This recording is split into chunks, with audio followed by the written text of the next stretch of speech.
4 ലക്ഷം രൂപയിൽ ഒരു വീട്. ഞാൻ മുന്നേ ഒരു വീഡിയോ ഇട്ടായിരുന്നു 4 ലക്ഷം രൂപയിൽ പണിത ഒരു കുഞ്ഞു ഷീറ്റിട്ട വീട്. ആ വീഡിയോയ്ക്ക് നല്ല രീതിയിൽ റെസ്പോൺസ് കിട്ടി. പക്ഷേ പലർക്കും സംശയങ്ങൾ ധാരാളമായിരുന്നു. ഇന്ന് അതിൻ്റെ സത്യാവസ്ഥയാണ് പറയാൻ പോകുന്നത്. ആദ്യമായി അത് ഷീറ്റിട്ട വീടാണ്.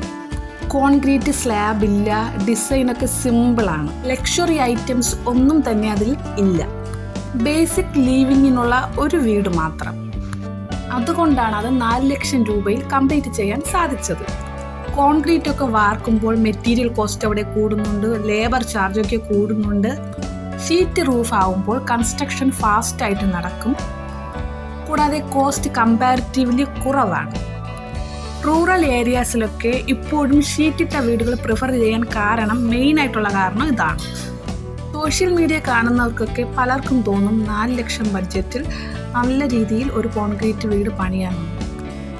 റിയാലിറ്റി പറയുമ്പോൾ കോൺക്രീറ്റ് വാർക്കുകയാണെങ്കിൽ ഇതേ ബഡ്ജറ്റിൽ എല്ലാ സ്ഥലത്തും അത് പോസിബിൾ അല്ല. എൻ്റെ ആ പഴയ വീഡിയോ കാണാത്തവർക്ക് വേണ്ടിയിട്ട് ഞാൻ അതിൻ്റെ ഡിസ്ക്രിപ്ഷനിൽ അതിൻ്റെ ലിങ്ക് കൊടുക്കാതെ. ഞാനിട്ട ആ കുഞ്ഞു വീഡിയോയിലുള്ള വീട് ആർക്കൊക്കെ ഉപകാരപ്പെടും? Low budget families, temporary living, കൂടാതെ ഈ ലക്ഷറി ഒന്നും വേണ്ട, ഷെൽട്ടർ മാത്രം മതി എന്ന് കൺസിഡർ ചെയ്യുന്നവർ, ഇവർക്കൊക്കെയാണ് അത് യൂസ് ആകുന്നത്.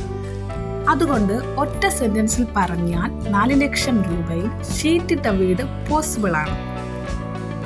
പക്ഷേ കോൺക്രീറ്റ് ഇട്ട വീട് എല്ലായ്പ്പോഴും പോസിബിൾ ആകണമെന്നില്ല. റിയാലിറ്റി മനസ്സിലാക്കി ഡിസിഷൻസ് എടുക്കുക.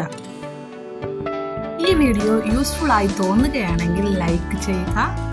റിയൽ ലൈഫ് ബഡ്ജറ്റ് ഹൗസ് ഒക്കെ ഇഷ്ടമാണെങ്കിൽ സബ്സ്ക്രൈബ് ചെയ്യുക. Thanks for watching.